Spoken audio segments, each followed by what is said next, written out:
Up your brown book, baby. It's for you, it's for us. The fantasies, no one can judge us, no one can judge us. This is for us. Open up your brown book, baby. It's for you. Hey y'all, hey, it's your girl Shay Baby, and welcome back to another episode here at the Brown Book Series. Okay, y'all know the routine. It's Wednesday night, 6 o'clock. Brown Book Series is on, and tonight we have USA Today's best-selling author, Miss Jewel E. Ann. But I call her Jules, honey, because that's just what we do. So y'all know what's up. Go tell a friend, let them know that we're on. Get your drink, and come on back while I interview USA Today's best-selling author, international author, honey. She's overseas and everywhere. Jewel E. Ann.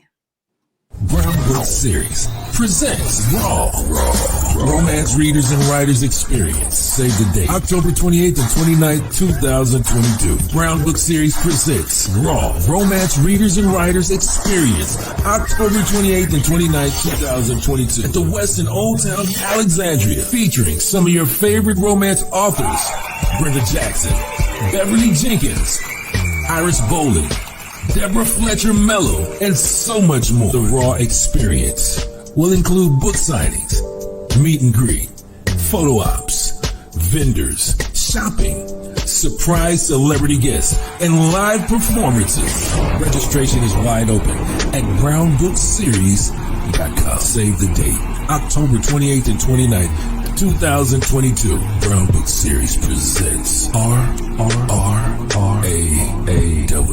Raw Experience. And we are back. Okay, y'all. My producer was like, Shay, you forgot to say she's a Wall Street Journal bestseller author as well. I was like, I forgot. Did you know Jules got so many titles, honey? It is what it is. So please welcome to the Brown Book Series for the very first time, Wall Street Journal and USA Today's bestselling author, Miss Jewel E. Ann. Hey, Jules! Hi, Shay. Thanks for having me. I'm so excited. How are you, darling? I'm just so happy you're here. It's good to be here chatting it up with you. I know. I was like, honey, Jules is out there on the west side. You're in the west of the world, right? Like you in Iowa. I'm smack dab in the middle is where I'm at. I'm in the very middle with no mountains, no oceans, just fields. Yeah, yes, right. You in the middle. I don't know why I thought you was in California somewhere. Some days I wish I were out there like today when it's cold and it shouldn't be cold. That's all right. But you look cute though. I love the V-neck sweaters. Thanks, my stretched out sweater. It's terrible when you do something where people see you like this and you're used to it not mattering what you look like or what you have on. So then you have the chance where somebody actually will see you and you're like, oh my God, I got to look for something that's not 10 years old, but you look lovely in pink. Thank you, girl. Honey, you just here amongst friends, honey. You could have just came in with pajamas if you wanted to. You'd be like, girl, I ain't feel like it today. Let's talk these books. And I'd be like, okay, girl. I would want to put my pajamas on and we would have had us a nice time. We could totally have done that. Absolutely. We'll do it next time. It's easy for you. Next time. Jules, can you tell us a little bit about you? What is it like in the day in life of Jewel E. Ann? You sound like just a rich British woman, Jewel E. Ann. Jewel E. Ann, yes. Yes.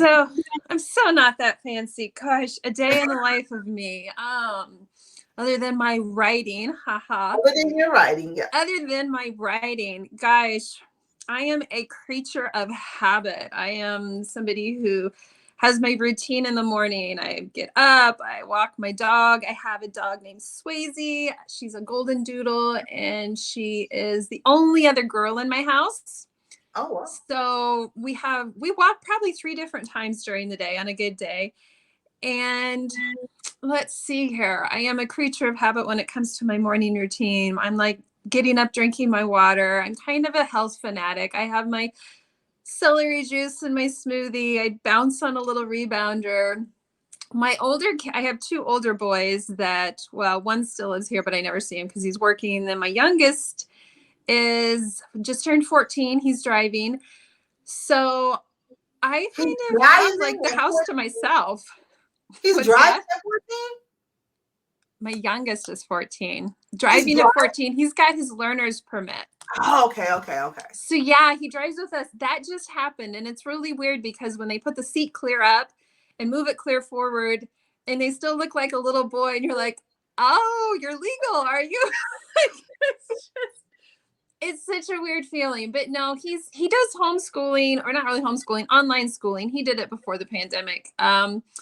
So he's kind of doing his thing during the day. And for me, I'm just like, when I'm not writing, if I can be outside, like walking the dog, going for a bike ride with my husband, we like going over on the trails, even though we live in Iowa. I'm originally from Colorado. So I am a huge outdoorsy person, but clearly I love books and reading, and I love hot cups of tea. I love binging a good show on TV. We live near our families for the most part, so we spend time with family. We're pretty average, boring folks is what we are. That don't sound boring to me. That sounds like you guys be having a good time. I'm just saying. We are. I absolutely love that. And we said 14 because I live in Massachusetts now, but I'm from Georgia. We got our learners when we were 15 and our driving license when we were 16. But then like, I hear in other places that you get your learners when you're 14 and your driver's license when you're 15. I'm like, okay, it's kind of cool. Yeah, driver's license at 15 would be weird. They still have it 16 here. I don't mind that they have 2 full years with us, with the parents in the car. And then, yeah, they'll take driver's ed before they turn 16. But it is still a weird feeling. Like I was, when we first moved to Iowa, which I'm originally, as I said, from Colorado, we actually owned some land. So we we didn't farm. We just owned some land. We had like 4-wheelers or old vehicles, like an old truck. Yeah. So when I was young, I was on things where you had to start and move and steer, truck, whatever.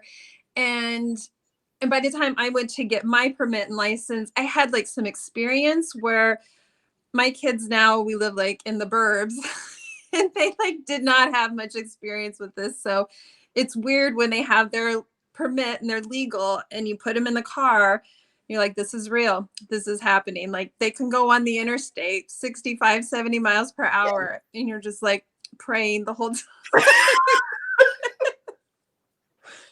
So yeah, no, he's actually a very good driver. He's very good. All my kids have been good drivers, knock on wood so far, but still. I absolutely love it. Now, when you're now living in Iowa, how different is that from Colorado? Incredibly different. Yeah, I mean, well, I don't want to say incredibly different. I probably, when we first moved here, I was young. I was 8. It seemed very different to me. Just clearly everything's flat. There are no mountains. We did not have weekend trips just into the mountains for fun. Farming was kind of a new concept because when we lived in Colorado, we lived in the Denver area. And yes, we went weekend trips to the mountains. I was on skis when I was at a very young age. And everything was just different. Like I said, flat land. We didn't have these weekend trips. I will say raising a family, because I thought, oh, I'm going to move someday when I get older. And I didn't. I'm actually thrilled. I'm raising my family here. It's a great place to raise a family. It has a very affordable living here. But then I like to travel. Like I have my girlfriends that I travel with, and what my best friend since high school, or not high school, since I moved here in elementary school. We're still best friends. We're 47 now. We've been friends forever, but we take girls trips, and we've added a girlfriend that I met through the reading community. She's originally from Brazil, lives on the East Coast now. And we talk about wanting to we've done Arizona, all these trips. And we're like, we got to do a beach trip. And she's like, oh, well, we're not just going to lay on the beach all day and read a book or something. Like, she likes to read, but she's like, we're not just going to lay on the beach. I'm like, yeah, we are. We can't just do that. I'm like, we're from the middle. We have no beaches. When we go to the beach, that's what we're doing. That's what we're going to do. So, yes, vacations are amazing for us because we don't have the mountains immediately here. We don't have the ocean here. So I do love to travel. I will say that. I love to travel. I absolutely love it. Me and my cousins, we was coming, was gonna do. She wants to do her birthday in Colorado. You know, we're Hallmark fans, so you know how they have the little everybody in Colorado and the ski resorts and stuff. Yes. But y'all, it was like a blizzard or something going on. I was like, hey, look, I want to be on top of the ski slopes, but not like this. Now, this is, I draw the line at the blizzard. I don't want that much snow. I can deal with the regular Massachusetts snow. You know what I'm saying? But it's like theirs is just a little different over there. Does it snow in Iowa? Oh yeah, we get snow in Iowa. The difference between Iowa and Colorado, which is interesting because I have a good friend also who lives out in Arizona. And, people talk about like dry heat versus I'm sitting here staring at my hair wigging out. Dry heat versus like the really humid heat, And so people are like, oh, well, dry heat, is much easier. Well, Colorado is going to be more of a dry heat, and including then even in the winter time, it's cold, but it's not like the wet cold. So when we lived out there, we would get this huge snow, and my dad would be out in like short sleeve shirt shoveling the snow in the sun the next day because it warmed up so much. That's not Iowa. When it gets cold here, but I bet in Massachusetts got to be something like when it gets cold, it's just going to stay frigid for a while. It's not like we crave spring and summer by the time we get it. And I feel like in Colorado, it's more like they have an easier ride from one season to the next. So okay. That's what I love to hear, because everyone's like, oh my gosh, Shay, it's cold. I'm like, yeah, but it's like the seasons are, I love the 4 seasons. I do too. That going from winter to spring, sometimes it takes a little longer transition than most, but once it, gets there, it's absolutely, it's wonderful. So I love it here. Yeah. Absolutely love it here. Now, Jules, you are a romance writer.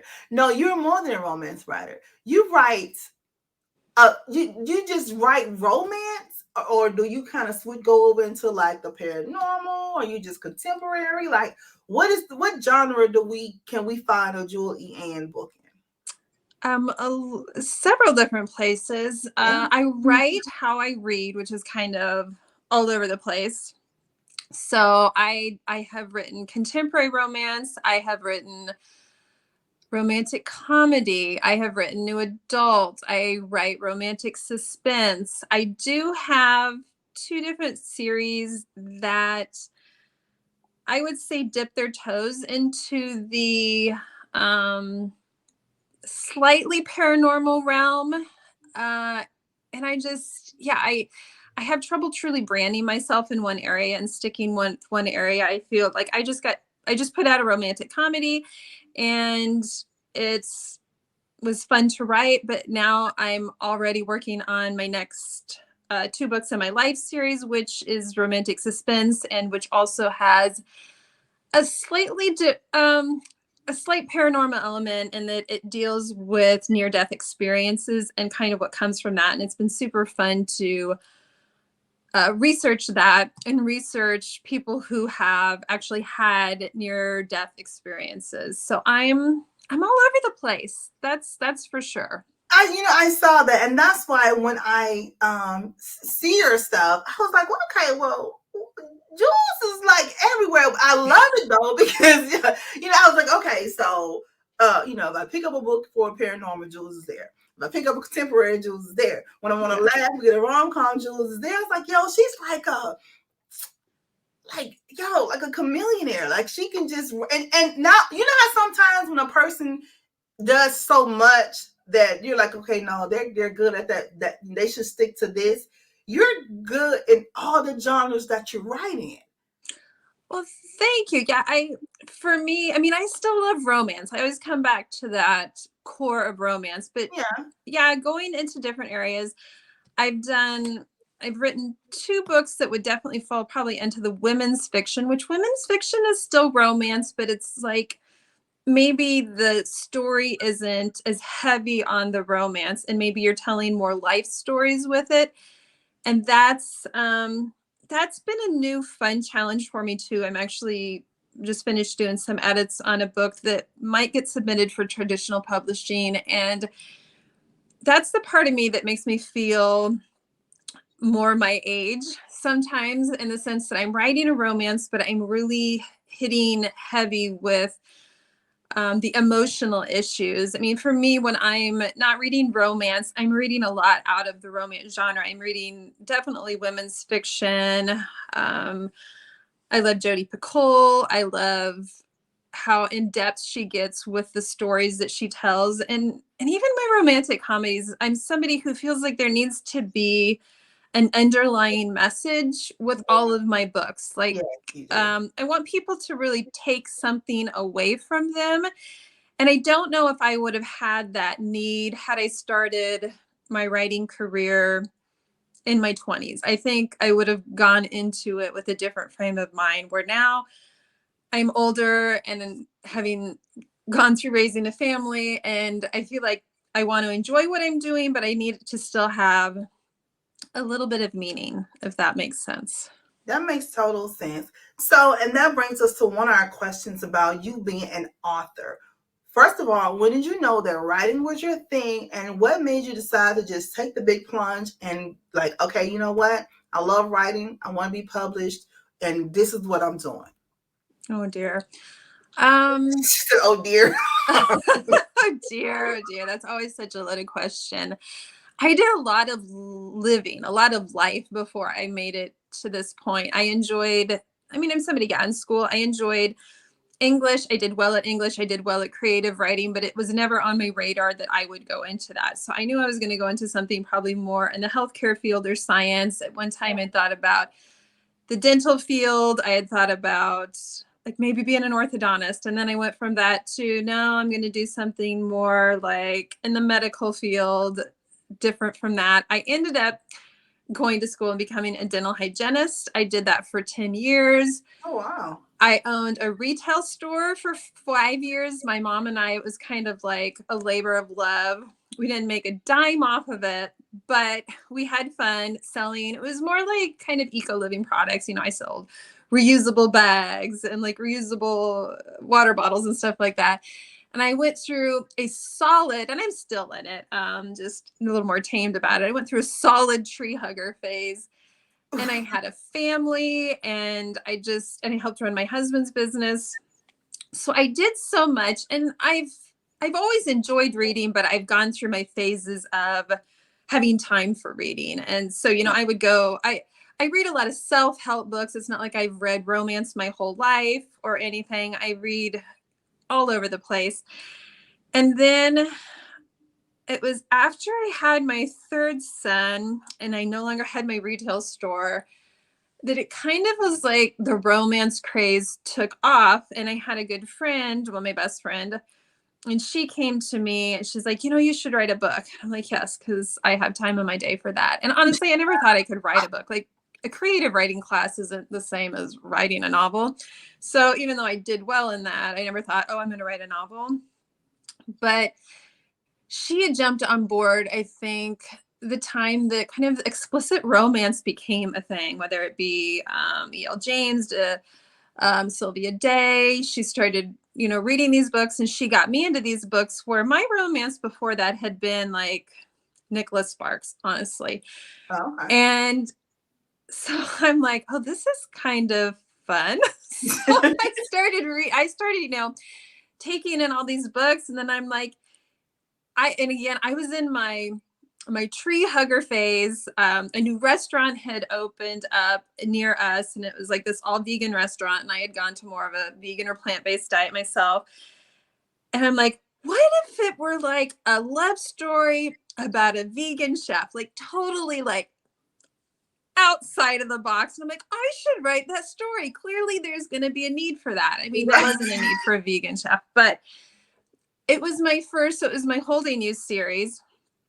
And I stayed up like almost all night, every night. I mean, I was not sleeping. It would be 3 o'clock in the morning. I was just going to town, writing this book, and it just like came out of me.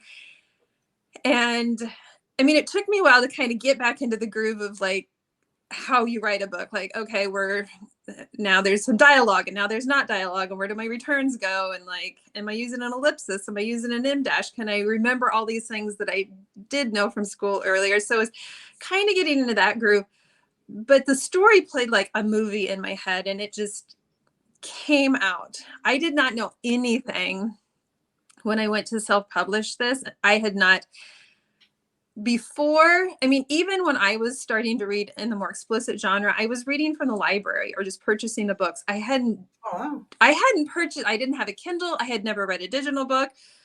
And I don't even remember where the connection was, where I finally went online and I'm like, there's book bloggers. Well, what are these book bloggers? Well, this is an interesting thing. And so when I published my book, I honestly, other than my best friend and like my mom and my sister, I didn't have some big group of friends that were lining up to read my book. So anytime a review went up, it was from a stranger. And I started just submitting my book, like giving it away, like anybody, will you read my book? I had no in the community. So it was pretty exciting when the Rockstars of Romance back then had two of their readers through their group pick it up, and they just saw that it was like part of it was set in Milwaukee, and they were from Milwaukee, and that's the reason they decided to read it. Loved it. They put it up on their blog. So it was like my first kind of little break into that world.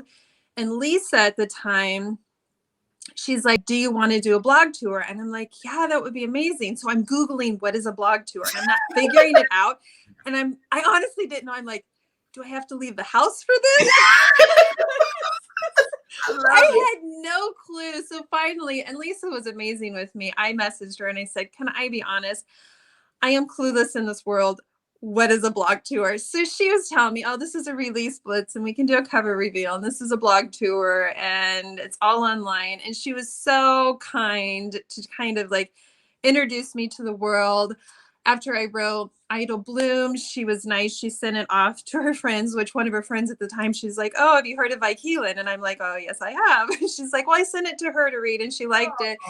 And she got me like connected to some people in the book world and what I have found, I know that the book world probably sometimes gets the bad rap, especially social media, for drama and stuff. Yeah. But for me, I have met some of the kindest people, the most helpful people, the most genuine people. So yeah, I know there's the drama and stuff, but my start into this world knowing nothing about it was a very positive one, not because I was like some overnight best-selling author. That's not been the case at all. It's been a very patient journey for me, but just how many people are so kind and generous and willing to like pick up your book and read it. And that's, yeah, I'm still to this day blown away every time somebody picks up my book and reads it, or when somebody invites me for an interview. It still gets me like right in here. So very cool. That's what's up. That's what's up. We love you. And we're happy that you took that plunge to say, you know what, let me go ahead on and get my stuff out here. That's what's up. And speaking of getting my stuff out here, Jules, it brings us to the first segment here at the Brown Book Series called Name That Book. When we take one of you, you know it was coming. When we take one of your books and we give you a passage, a synopsis, or maybe one of the characters from one of your books, you have to name that book. Now, since you have a couple of series, and I love how your series reads, it carries over to the next book. You just give us the name of, the first book in that series, if that makes sense. I'm going to fail this. You're not going to fail it, Jules. Come on now. I had somebody else do this recently with a podcast. I don't know how many, if there were 6 or 8 quotes. I got 2 right and I needed hints. And I'm like, well, this is great. People are going to think that I have a ghostwriter and I don't write my stories. I absolutely love it. No, you're going to be good. Old lady brain. You're going to be good. You're going to be good. You ready? She's the old lady brain. Really? Come on. You're still in your 40s. Don't do I love it. All right. First up, name that book. Mr. No One Is Good Enough for My Daughter has been terrifying my dates since I turned 15. Oh, I can do this one. Out of Love. You can see, I told you, girl, this is going to be easy for you. You were kind. That one had a huge just hint in the quote, but okay. Yay! I wrote that one. You wrote that, exactly. Okay, here we go. Name that book. Some lives end unfinished, and some transcend time. It's the Transcend series. So Transcend Epic probably was actually, I don't know if it was in Transcend or Epic, but it's a series. You're right. Yeah. It's the Transcend Duet book. I like that series. We're going to talk about that series in a few minutes, though. I like that series. I was like, yo, this is different. I like it. It put you in a different mood. It had different vibes to it. I'm like, okay. 100%. Yeah, just like the Jack and Jill series. I was like, what the hell? Yeah, it was. All right, name that book. Character, Sydney Montgomery. Undeniably You. Undeniably You. Oof. The naked pool guy was in that. Yes, that's what I was about to say. Ooh, that book there. Love it. All right, you're doing great. Mm-hmm. You're doing great. Name that book. An early April morning finds her drowning in the seductive fragrance of lilacs and the warmth of the morning sun when she's nearly hit by a car in front of her cafe. Holding You. Yeah, she just out here counting butterflies and shit, and then the car coming. I'm like, girl, turn around. It was probably reminiscent of me at the time of writing that. When, like when you're in fiction, reading or writing, you feel like you're slightly out of touch with the real world. Exactly. Now, Holding You, was that your first book? That was my first book. So Holding You and Releasing Me, yeah, that's about the vegan chef because she was supposed to be so sexy. Drives a Prius. She's in a hula hooping club. And I call that series my sex series because it has more sex in those books than anything I've written. And I think I just wanted to see if I could write sex scenes, explicit sex scenes. And I could. Yeah. I mean, and my husband benefited from that time in my life. So. Research is, yeah. It's like, I want to write about this. So we need to see, does it really work? I know, right? I absolutely. He's like, I'm here for the cause. Yes. Kudos to hubby. Yes. I know, right? Motivation. I love that. Now, since this is your first book, tell us a little bit about Holding You. Holding You, gosh, it was kind of this, like I said, I dove onto the what if I made, these were my thoughts at least behind it. So what if I made the heroine V a vegan, because I was a vegan at the time, and what if she was like this tree hugger, but yet she's incredibly smart. She has a photographic memory and she plays the piano like a concert pianist. And what if she is the wealthy one in the book? Like you always hear of like billionaire romances and stuff, but it's the guy that is this way. And Quinn in the story also has money. He's this businessman with money, but what he doesn't realize is that Addie is incredibly wealthy, but the reason for her wealth is a very sad reason. So they end up having kind of this sex only relationship because it's a long distance relationship.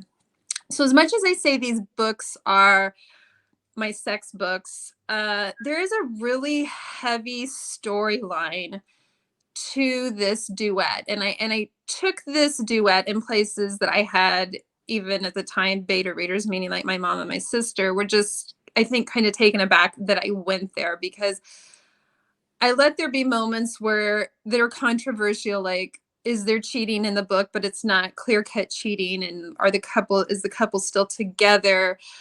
And it's an adventure book too. I mean, he's like into extreme sports and they travel to all of these places, and it was kind of fun to research, to write kind of this billionaire romance. It's really kind of, other than a rock star book I've written, the only billionaire romance I've written.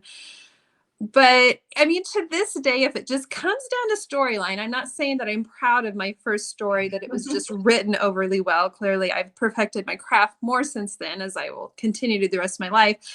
But the storyline between the two books is still one of my favorites. And it is a very deep story beyond all the sex and everything else. And there's some plot twists to it that are pretty good plot twists. Yeah, I don't recommend it a lot. Probably, I love the story, but I don't like tell people to jump on it, just because if somebody's read my books and maybe they don't want as much sex in there, they're going to jump into there and find all of the sex.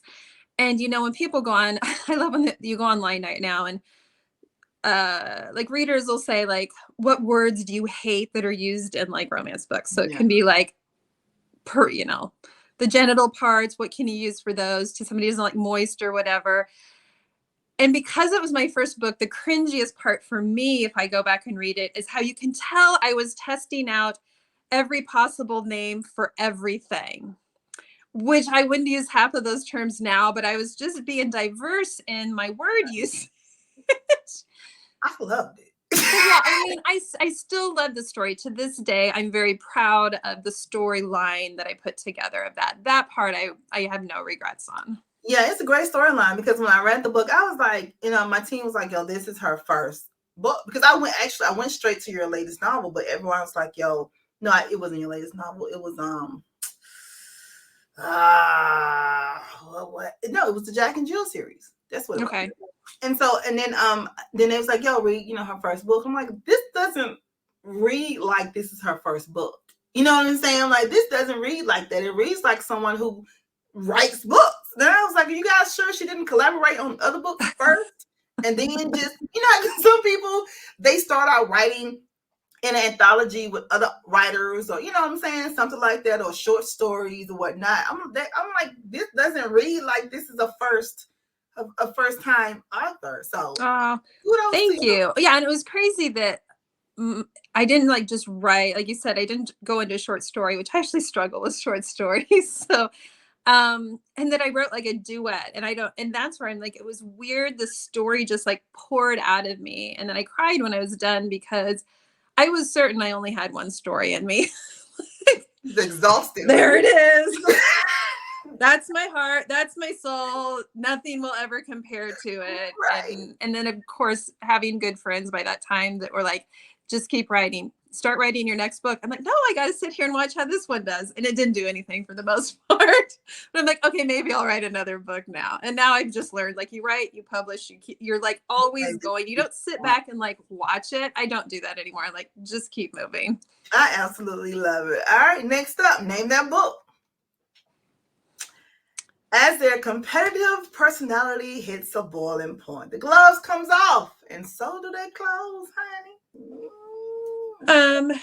What Lovers Do? That your latest release. What? I'm like, if I don't get this right, I'm in trouble. Yeah, I was like, yo, Jules, if you don't get this, I'm just gonna be like, hey, bring in the ghostwriter. Oh my gosh. Latest release of What Lovers Do. You know what? I'm got to show the cover of this book because it's so fun. It's so bright. It's so bright, and it looks fun. It's like, what do lovers do? Let me look in here and see what's going on with it. So, who did your cover for you? So that cover is actually my assistant, Jennifer Beach. She's kind of dabbled in covers just for fun. And so she started doing some of my covers a few books back, just even for some rebranding. And it was funny because What Lovers Do actually has two covers. The second cover is an illustrated cover, which you can only get through my website. We did do two covers. Don't even get me started on cover hell right now for authors.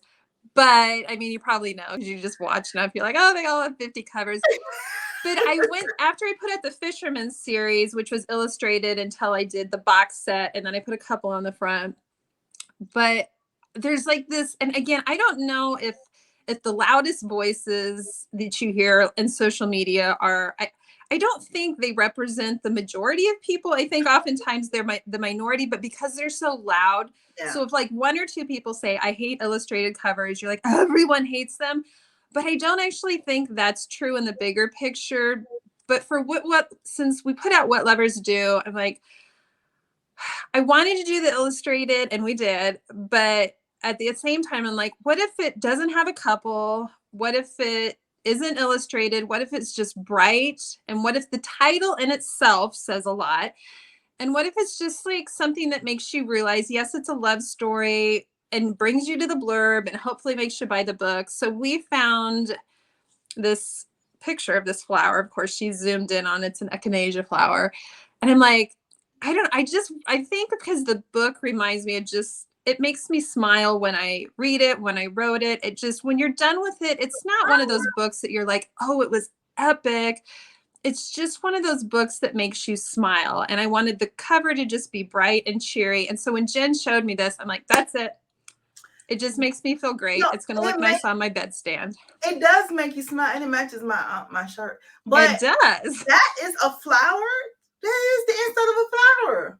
It's a flower. It's a zoomed. It's like one of those macro shots or whatever that they call it, like the zoomed in that photographers do. My son's a photographer, so he knows more. But it's of an echinacea flower. And in the story, he does give her these echinacea flowers on more than one occasion. Yes, he did. Now tell us a little bit about what lovers do. Oh my gosh. So Sophie and Shep, I think, have been probably my favorite couple to write when it comes to banter in a book. And this is a friends to lovers, but it's definitely like he's getting out of a marriage. He shares custody of his 2 dogs. He works at this pet store, and she's an optometrist. She has her ex-boyfriend who she just broke up with, and he won't move out. And she doesn't want to tell the world that he won't move out because she's had a string of bad relationships. And she's kind of this, I don't want to say doormat, because honestly, Sophie is just the kindest person you will ever meet, is what she is. And I like writing those people. I think we need the softer side of women sometime. I mean, I think we overplay like women always have to be strong. We have to show we're worthy and all of this. And I get it. But sometimes I think women's greatest strength is their love and their compassion. And sometimes it can be being kind to a fault. And that is Sophie. So she also has a dog, and this dog is from another boyfriend who took her car and her purse and left her with his dog. But she is doing this favor to her sister, which comes out early in the book, but I don't tell everyone just outwardly, because some people might have an issue, or I'm sneaking you into the book and letting you know what the secret is very quickly, but I think you're already going to be hooked by the time you get to it. Anyway, I'm being vague. Yeah. So Sophie and Shep have just this friends only relationship, but then Shep kind of pushes it further, and he's like, what if we're best friends? And so their best friend turns out to this friends with benefits. And they golf, and she's the better golfer because her dad was like a professional, almost professional golfer. Yeah. He had an accident when he was getting ready to join the PGA. But Shep loves to golf and finds out that Sophie's better than him. So they have this competitive spirit, and she's kind of, and they agree that they're not going to just tell each other about everything in their life. Like, it's just going to be this, we call it, it's Shep world in her mind. Like, nothing else exists except us. And I love their banter. Shep has a friend named Howie, and they go golfing. And the audiobook comes out on May 10th. Sorry, my dog's barking. Comes out on May 10th. And the narration of the scenes with Howie and Shep are perfection. And I can't wait for everyone to listen to it. But it's the banter, it's the embarrassing moments. There is a bathroom incident towards the end of this book where I just kind of went there. I don't think 30-something me would have went there with this scene, but 40-something me went there with this very embarrassing scene. And I had so many people message me about this bathroom scene, and it's not a sexy bathroom scene. I was about to say, like, yeah, it's not a sexy one. It's not a sexy one. But everybody who says that they can't relate is lying. Lying their ass off. They are. I'm telling you, I read and I was like, yo, I can relate. This is, It's funny because it is relatable, but it's not sexy. Yeah, it's sure funny though. Oh my God. I absolutely love that. So when you was writing this, how you write in so many different genres, and this is a rom-com. What do you enjoy writing? Like, which genre do you just be like, you know what? This just makes my nipples hard right here. Like, this is my shit. Right. Mine is romantic suspense. I like writing something gritty. I mean, even the Transcend duet gets kind of gritty. It gets kind of dark in the second book. My Jack and Jill series, by the third book, it's very dark. I mean, it's got trigger warnings to it. My Life series, the second book, goes very, very dark. I'm working on that next duet in my life series. And oh, it's got such a wicked plot twist. And it's interesting because I'm going from What Lovers Do, rom-com, like jumping into this dark. I love it. And I love it because I feel like, okay, so I've said this, and I might say this for the rest of my life. I don't know. I say that the Jack and Jill series is my personal favorite story. It's 3 books, not counting spinoffs, because artistically it challenged me the most. Like, I'm most proud of that storyline and how it was woven together. I'm proud of the fact that there's like 40 characters in that series. Okay. Listen, I was tripping because I was like, am I rereading the same show? It's a lot of characters in that series, but every character, it seems like, was damn near well developed. I'm like, how did she do this? Well, that's three books. I mean, that is, I think, I love jumping into a series that is continuous if it's done well, because you can develop those characters. Like, you can't have a lot of characters and give them really good development and still have a strong storyline. If you're talking about, I'm doing it all in 80 to 90,000 words, that's very difficult to do.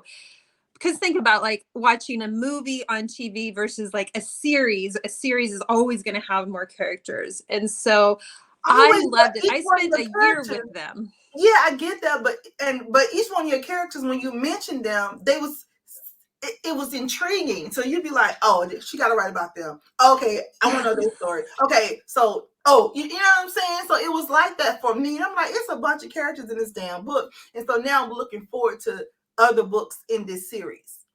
Right. Yeah. I mean, it was fun to do. Like, one is a spinoff where you just get a little taste of Lake and Cage in that. And then I did Out of Love, which is, it's a spinoff standalone, but it is a continuation of the Jack and Jill series. And I'm going to do one final, I say final loosely, book in the series, which will kind of be Jackson's continuation after Out of Love. But in the Jack and Jill series, because it goes from past to present, because it's in third person, which again, so kind of another hot topic in the book world, can be first person versus third person. I can write either one. I do write both. I don't have a favorite. I write more first because I think there's a lot of readers who gravitate towards first. I choose my point of view based on the story. And some stories that have more complex storylines and a lot of characters, and you're not wanting one specific character to drive the story, I feel like third person is what you need. And I still think it can be very intimate with third person if done right. And I like to think I did it right, and I think I did, because I had enough people who are like, I don't read third person, but I could read this and love it. And you know what? And that's so crazy because I teeter with the first person and third person. And I'm like, but it just depends on who the author is. Because some of you guys do third person, you're like, shit, I like this. And then some people, you be like, okay, they should just keep that first person. So it just depends on who the author. And I can really say, like, no shit, no shade. You do an awesome job with both. Oh, thanks. I was kind of inspired on my Jack and Jill series. I love that series. Tiffany, I always say her name wrong. Is it Tiffany Reese? If I'm saying that right. The original Sinners series. She did third person. I got hooked on that. There's like 3 billion books in that series. I haven't read every single one, but I read most of them. There's a lot of little spinoffs with it. She wrote third person. And the whole time I didn't feel like it was third person. I am just devouring these books because I feel like I'm very intimately connected to each of the characters, but I think the third person and the way she wrote that allowed me to be fully invested in all of these characters. So as soon as I started reading that series is when I was starting my Jack and Jill series, and it just gave me the confidence I needed because her series was doing really well also. And I'm like, I had the confidence, like, okay, you can write this in third person. Most people will still jump on board and read it. And I've read Jersey 6 is another book that's in third person. And it was because of the storyline. It's a rock star romance and it's very dark. It's very dark. But it kind of required that third person too. And so I don't shy away from that. And even though I know there are certain readers that just won't read that because of that, but I know that a majority will, and I don't want to sacrifice because it really can totally change how a story is like perceived as it with that. And I feel like, And because accept like, it. so I did the fisherman and everybody's like, oh, well, we want this person's point of view. Well, we want that person's point of view. And Yes. this person, I'm like, the best way to get everyone's point of view. Right. I love it. You are absolutely right. Look at you. I said, man, if we could just go and take a seat inside Jules' head, we'd be like, what the hell? I love it. And now it brings us to the next segment here at the Brown Book series called Who'd You Rather? Where we take your heroes, we pit them against each other, and you let us know who you want to hear one night stand with. Yes. We're talking about just hitting it and quitting it. No love, no marriage, no none of that. You might get a kid out of it, but that's it. We don't want none of that. I can do that then. All right, cool. First up, who'd you rather? Quinn Cohen or Oliver Conrad? Quinn Cohen. Yeah, it was Quinn for me too. I mean, nothing, But you're just talking about a one night stand. It's gonna be Quinn. Yeah, we were talking about a one night stand. All right, cool. Who'd you rather? Theodore Reed or Emmett Riley? I like Theo. He's kind of rough. Yes, he was, honey. I was like, are you blushing over there? I was like, yes, Theo, yes. All right, who'd you rather? Dr. Elijah Hawkins or Professor Nancy. Oh, they're so close. Oh, and they're both dads and the whole they are. They're both cinnamon roll characters. Isn't that what they're called now? They're the cinnamon roll ones. I gotta go with Nate because I said that Nate was kind of like my Outlander star. So Jamie. So I'm going with Nate. All right, Nate it is. Okay, love it. Now, this next guy, he's one of my favorite. Well, I love Jack and G series, but this next guy, I don't know why I love him so much. Maybe because it's the ex NFL player type hoopla. I don't know. They're both NFL. They're both football players. Why are you doing this to me? I know. That's why I was like, I love him. I will love him. Threesomes are allowed, but right now we need to figure out, okay, what you want to do first, and then, what do you want to do first? Oh my gosh. Yeah. Okay. I'm gonna go with Sully. I'm gonna go with Dr. Sullivan Lautner because he's the surfer guy and Cage is more of a fisherman, and I'm probably more drawn to a surfer. They're both amazing. I mean, and Cage is like, his love for Lake is like no other. Yes. But I'm going with the surfer. Okay, she went with the surfer, you guys. All right. That's what's up. I love it. All right. Office moments, Jules. What is your most urgent priority for the rest of the year? My most urgent priority, is this book related or personal? Both. Book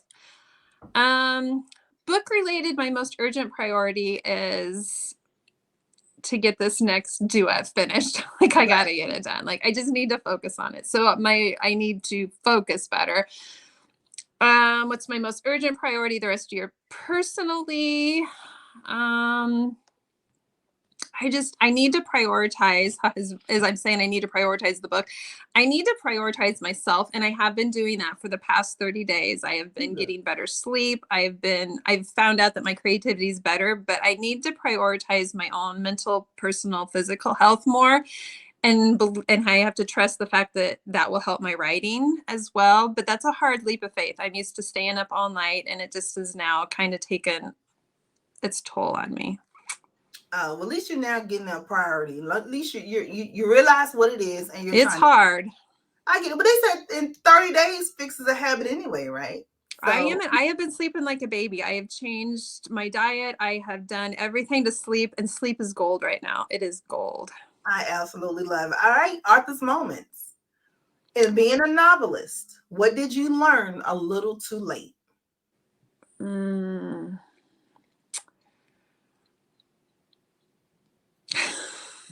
Be honest. What did I learn a little too late? Early on, I learned later than I should have that the reviews are not for me. That's what I learned. I kind of took a hit on most of my reviews were good, but I was focusing on the bad reviews, and that kind of messed with my writing mojo within my first couple of books. And then I had enough people smack me and say, those aren't for you. Those aren't for you. Move ahead, write, don't read your reviews. And that has helped me get to 28 books. I absolutely love it. All right. Author's moments. If you could have tea with one fictional character of yours, who would it be?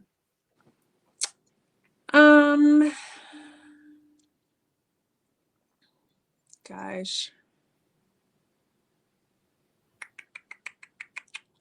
It would actually be Tatum from For Lucy. So without giving the huge spoiler to that book, it was my women's fiction. And for personal mom reasons, I would love to have tea with her. Okay, that's good. All right, I love it. All right, author's moments. If you could sit down with your 15-year-old self, what would you tell her? You're going to write books. Don't fight it. You're going to write books. Now that would be what I'd tell her. What would my advice to my 15-year-old self? I would tell her to not follow the rules.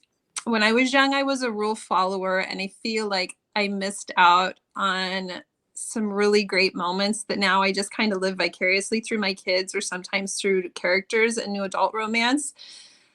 I'm not saying I wanted to end up in jail. I just followed the rules too much. I think there was like a happy medium that I missed. Yeah. Okay, I get that. All right, author's moments. What would your pen name be? My pen name be? Well, it's Julianne. That is my pen name. Is that what you mean? Wait, why did you pick? I know why you picked Jules, because it plays off your first name. But the Jewel E.N., like, it's almost like that's your real name. It's just I know. And here's kind of interesting. I chose a pen name because I had 3 boys, and I was worried that because I was writing explicit romance, I wanted them to, if anyone found out, I wanted there to be a separation between me and them. And in hindsight, I wouldn't have done a pen name. I would have just done my name, because now I'm very proud of what I do. And I realize it's not really affected them in any way, shape, or form. But I was more worried about it when I first started, probably because my first 2 books were more sex books. Right. I would have gone with my actual name, just business wise and everything. I would have loved to seen Jule, my real jewel that I for years wished had the I, so everyone would say it properly. I love my name now, and I kind of wish I would have just been that Jewel. So is that weird? My reverse pen name, my name. How about that? No, you're awesome. Look, I love it, because I was looking, I'm like, it's kind of like her real name, you know? Yeah. It works. I understand. And then, you was trying to protect the kids, and they're like, we don't give a shit, Mom. They don't. And their friends don't. Nobody cares. Nobody. I mean, and they see like all my social media stuff and my TikTok when I'm being most obnoxious. So it's like, they don't even care. They don't even care. I absolutely love it. Jules, dead or alive, if you were hosting a dinner party and could invite 5 people from any era, who would it be?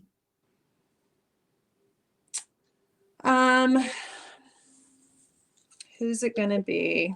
Who's it gonna be? Any era, dead or alive. Any era. Socrates, Einstein. I clearly want to know why things are going on here.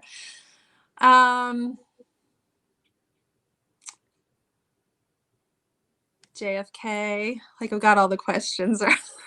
Yeah, maybe we invite, like, I don't have probably some big list. Mine would be silly. More recently, okay, so I've been reading these books. I told you I'm kind of on this health kick. I've been reading all these books. Some of them have been by the medical median, and it's really interesting how he thinks he gets his information, although I love his books. So I would love him to be at the dinner party to get inside of his head. Okay. And then who else? Okay, so I'm going to throw something sentimental, and I would want to have dinner with the knowledge I have now. I would want to talk with my mom's mom, my grandma, who died years ago, because she was actually incredibly intelligent and had like this wealth of knowledge that I was never fully aware of or able to tap into when she was alive, just because I was so much younger. And when my mom talks about her now, I like have these huge regrets of like all the things I would have asked her about and talked to her about. So yeah, mine's a weird list. It's funny, I've never actually sat down to think about who would I have dinner with. You probably do all the time because you ask the questions. You've got your list, don't you? I don't. It is so crazy. I ask the questions, but if anybody asks me that, I'd be like, I don't know. You know, Like you'd have to really stop and think about it, you know? Yeah. Then for me, being coming from radio and TV and all that stuff, I have to figure who I haven't had dinner with already. So that would be another thing. I'm like, I already ate with them. I don't want to eat with them. You know what I'm saying? So yeah, that would be another thing. And then it's like, yo, dead or alive is someone that you really, really want to talk to, or ask questions and figure out, like, like I want to talk to Mother Teresa. Like, were you really a virgin? Like, what's up with you? You know what I'm saying? I know. Well, that's kind of like the ones that I picked that you're like, but how long would you sit there and chat with them? Or would you choose somebody like some old comedian that you liked because you just want somebody to entertain you? Like Richard Pryor. Oh my God, yes. Like, yo, really get in his mind, like, what the hell? You know what I'm saying? So it'd be like, for me, people like that you're like, oh my God, like, like, I don't know. You'd be in stitches the whole time. And the amazing feeling of laughing. I mean, that's what listen to my youngest, he watches videos and he giggles till he literally can't breathe. And I'm like, that is the best feeling in the world. Yes. I love that. And so I want to talk to comedians, but then I want to talk to, like, powerful women and figure out, like, what the real, like Princess Diana, like, bitch, what really happened? To get the real scoop of, you know what I'm saying? So yeah, it would be like people like that. And then, Elton John, like, hey, so I went through my Princess Diana phase in high school. I did an entire report on her. I don't remember what the report had to be, but if I did mine on her, I cut my hair like hers. I was wearing like the black turtleneck. I had it all going on.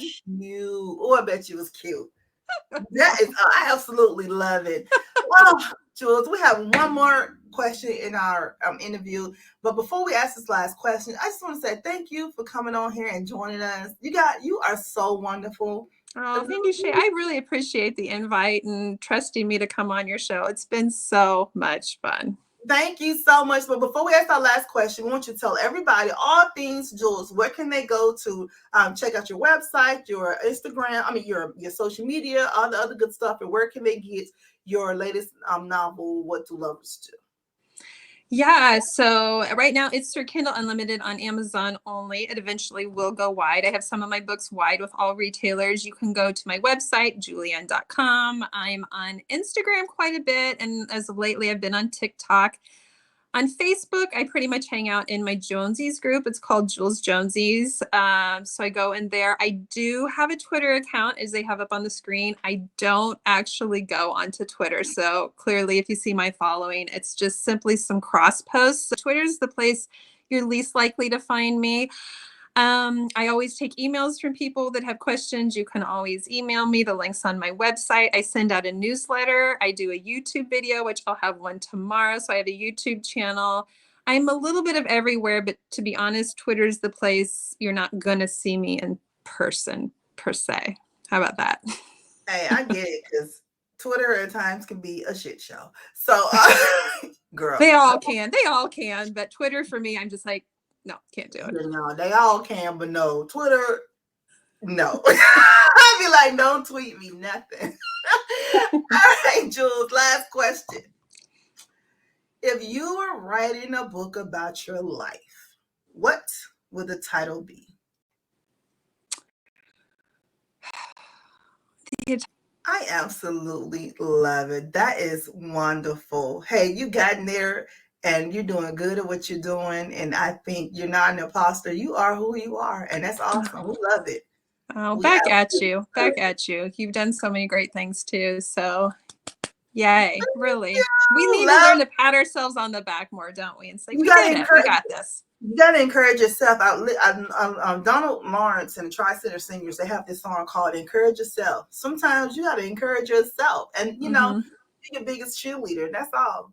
Yeah. and I absolutely love it. So you encourage yourself, and I'm gonna be here to encourage you here in all the Brown Book series. We love you and we appreciate you. Love you Keep moving. too. Thanks for doing this. Thank you. Ladies and gentlemen, please give a round of applause for Wall Street Journal USA Today's bestseller author, Miss Jewel E. Ann, aka Jules. Thank you. Hold 1 second for me, Jules. Hold on. Okay. All right, Brown Book Series, you love the interview. I know you did. Please like and subscribe. Like, subscribe, tell a friend, and go and pick up What Lovers Do by Jewel. And man, she's awesome. We love her. So go to her website and just pick up everything. That Jack and Jill series, though, that's one of my favorite. Like you see, it's a little trigger here and there, but I know my Brown Book series, y'all will love it. All right. The Raw Experience. Yo, go to the website, rawexperience.com. Make sure you get your ticket. It's going to be awesome. It's going to be wonderful. We have so many different celebrities coming through that's going to read the books with you guys and love on you guys. We have your favorite authors that's going to be there. Regina Bell is performing. And we have so many different surprises for you as well. So make sure you go check us out, rawexperience.com. That's RRAW experience.com. I'll see you guys next week. I love you. I love you. Stay positive. And hey, that's it. Bye, y'all. Open up your brown book, baby. It's for you, it's for us. The fantasies, no one can judge us. No one can judge us. This is for us. Open up.